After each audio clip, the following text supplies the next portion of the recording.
May baha rin at gumugong lupa sa Dinalupihan, Bataan. Isang bahay po nawasak at ilang residente ang lumikas. Saksi si Cesar Apolinario.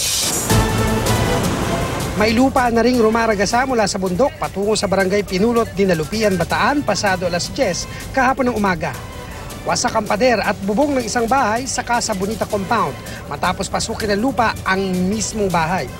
Kita rin ang lakas ng tubig mula sa bundok na hinihinalang nagpalambot ng lupa. Sa takot, naglabasan ng bahay ang mga residente. Kwento sa akin ni Ruby na nakatira sa apektadong bahay, nasa kusina siya. Mabutit nakalabas bago pumasok ang lupa. Nung natrap ako sa loob, nangasabewan ko na siya kasi walang malabasan. Natrap ka na, hindi ka na makalabas. Hindi po. Tapos nagsisigaw ako doon sa bintana kasi makukulong ako. So, kasi biglang nag-lock yung pinto. So, ginawa naman po ng mga kapitbahay.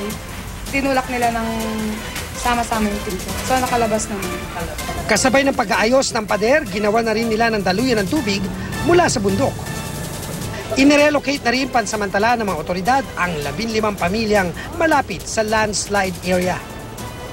Nagdulot ng takot sa mga residente rito sa Casa Bonita Compound, dito sa Barangay Pinulot, ang pagguho ng lupa mula sa bundok papunta rito sa isang parte ng bahay dito sa lugar.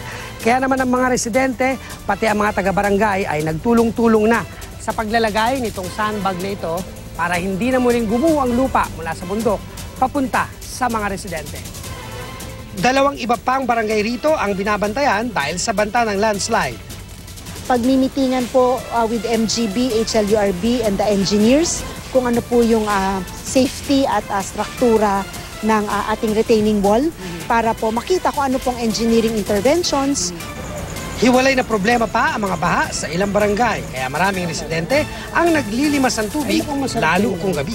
Mula sa Bataan, ako si Cesar Apolinario, ang inyong saksi.